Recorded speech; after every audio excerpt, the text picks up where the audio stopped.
സാധാരണത്തെപ്പോലെ രാവിലെ പത്രം വായിക്കുകയായിരുന്ന നൊബേൽ അതിൽ അച്ചടിച്ചു വന്ന വാർത്ത കണ്ട് ഞെട്ടി. ജീവിച്ചിരിക്കുന്ന തന്റെ ചരമവാർത്തയായിരുന്നു അത്. അതിൽ തന്നെ മരണത്തിന്റെ വ്യാപാരിയെന്നാണ് വിശേഷിപ്പിച്ചിരിക്കുന്നത്. അത് നൊബേലിനെ വല്ലാതെ സങ്കടപ്പെടുത്തി. വാർത്ത നൽകിയ ഫ്രഞ്ച് പത്ര ഏജൻസിക്ക് ആളുമാറിപ്പോയതായിരുന്നു. കാനിൽ അവധിക്കാലം ആഘോഷിക്കുന്നതിനിടെ മരിച്ചത് ആൽഫ്രഡിന്റെ സഹോദരനായ ലുഡ്വിഗ് ആയിരുന്നു. പക്ഷേ റിപ്പോർട്ടർക്ക് സഹോദരങ്ങളെ മാറിപ്പോയി. ലോകം തന്നെ എങ്ങനെ ഓർക്കുമെന്നതിന്റെ ഈ അപ്രതീക്ഷിത പ്രിവ്യൂ കണ്ട് ആൽഫ്രഡ് അഗാധ ദുഃഖിതനായി. ഡൈനാമിറ്റും ജെലിഗ്നേറ്റും കണ്ടുപിടിച്ച് അക്കാലത്തെ ഏറ്റവും ശക്തമായ സ്ഫോടക വസ്തുക്കളുടെ ഉപജ്ഞാതാവായത് അദ്ദേഹമാണ്. എന്നാൽ മനുഷ്യരാശിയുടെ നന്മയ്ക്കു വേണ്ടി അവ ഉപയോഗിക്കപ്പെടുമെന്ന് അദ്ദേഹം എന്നും വിഭാവനം ചെയ്തിരുന്നു. വ്യാപകമായ നാശമുണ്ടാക്കുന്നത്രയും ഭീകരമായ ഒരു പദാർത്ഥം നിർമ്മിക്കുന്നതിലൂടെ യുദ്ധങ്ങൾ അസാധ്യമാകുമെന്ന് അദ്ദേഹം പറഞ്ഞിരുന്നു. നിർഭാഗ്യവശാൽ അദ്ദേഹത്തിന്റെ കണക്കുകൂട്ടലുകൾ തെറ്റിപ്പോയിരുന്നു. സ്വീഡനിൽ ജനിച്ച നൊബേൽ തന്റെ ആദ്യകാല ജീവിതം റഷ്യയിലെ സെന്റ് പീറ്റേഴ്സ്ബർഗിലാണ് ചിലവഴിച്ചത്. അവിടെ അദ്ദേഹത്തിന്റെ അച്ഛൻ ഒരു ചെറുകിട വ്യവസായം തുടങ്ങിയിരുന്നു.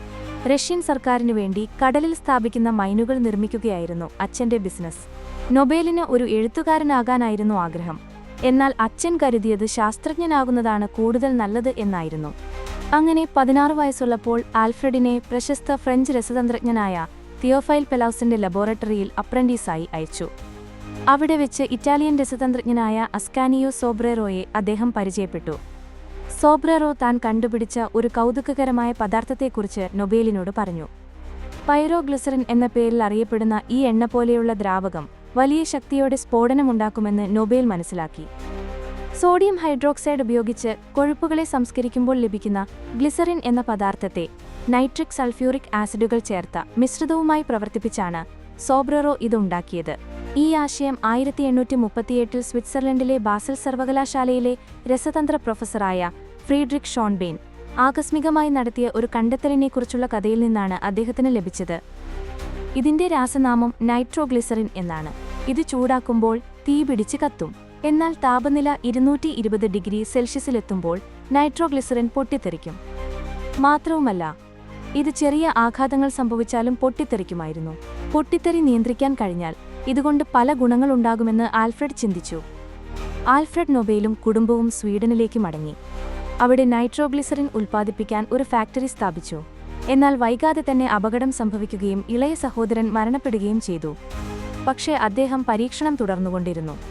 നൊബേലിന്റെ ഏറ്റവും വലിയ സംഭാവന നൈട്രോഗ്ലിസറിന്റെ ഊർജ്ജത്തെ സുരക്ഷിതമായി ഉപയോഗിക്കാൻ സഹായിച്ച ഡൈനാമിറ്റിന്റെ കണ്ടുപിടുത്തമായിരുന്നു. നൈട്രോഗ്ലിസറിനെ ഏതെങ്കിലും ഖരപദാർത്ഥവുമായി കലർത്തുന്നതിലൂടെ അതിന്റെ ഷോക്ക് സെൻസിറ്റിവിറ്റി കുറയ്ക്കാൻ കഴിയുമെന്ന ആശയം അദ്ദേഹം വളരെക്കാലമായി മനസ്സിൽ കൊണ്ടു നടന്നിരുന്നു. ഒടുവിൽ ഡയറ്റുമേഷ്യസ് എർത്ത് എന്നറിയപ്പെടുന്ന ഒരുതരം സിലിക്ക ഇതിന് ഏറ്റവും അനുയോജ്യമാണെന്ന് നൊബേൽ കണ്ടെത്തി. ഡൈനാമിറ്റ് സ്റ്റിക്കുകൾ സുരക്ഷിതമായി കൊണ്ടുപോകാനും ഒരു ബ്ലാസ്റ്റിംഗ് ക്യാപ്പ് ഉപയോഗിച്ച് മാത്രം പൊട്ടിത്തെറിപ്പിക്കാനും കഴിഞ്ഞു. ഡൈനമൈറ്റ് ലോകത്തെ മാറ്റിമറിച്ചു. റോഡുകൾ, തുരങ്കങ്ങൾ, കനാലുകൾ തുടങ്ങി അപ്രായോഗികം എന്ന് കരുതിയതെല്ലാം ഉണ്ടാക്കിയെടുക്കാൻ ഡൈനമൈറ്റ് സഹായിച്ചു. അതുകൂടാതെ ഇത് യുദ്ധങ്ങൾക്കും ഉപയോഗിക്കാൻ തുടങ്ങി. നൊബേൽ ഒരിക്കലും പ്രതീക്ഷിക്കാത്തതായിരുന്നു അത്. ഡൈനമൈറ്റ് ഉപയോഗിച്ച് ഒരുപാട് പേർ മരണപ്പെട്ടതാണ് ആൽഫ്രഡ് നൊബേലിനെ ഫ്രഞ്ച് പത്രം മരണത്തിന്റെ വ്യാപാരി എന്ന് വിശേഷിപ്പിക്കാൻ കാരണം. അന്ന് നടന്നത് ഒരു അബദ്ധമാണെങ്കിലും തന്നെ ഇനി അങ്ങനെ ആളുകൾ ഓർത്തിരിക്കരുതെന്ന് അദ്ദേഹം ആഗ്രഹിച്ചു. അതിനായി സ്ഥാപിച്ചതായിരുന്നു നൊബേൽ സമ്മാനം. അങ്ങനെ ശാസ്ത്രം, സാഹിത്യം, സമാധാനം തുടങ്ങിയ മേഖലകളിൽ മനുഷ്യരാശിക്ക് പ്രയോജനകരമായ കണ്ടുപിടുത്തങ്ങളും സംഭാവനകളും നൽകിയവരെ ആദരിക്കാനായി നൊബേൽ സമ്മാനങ്ങൾ സ്ഥാപിക്കപ്പെട്ടു.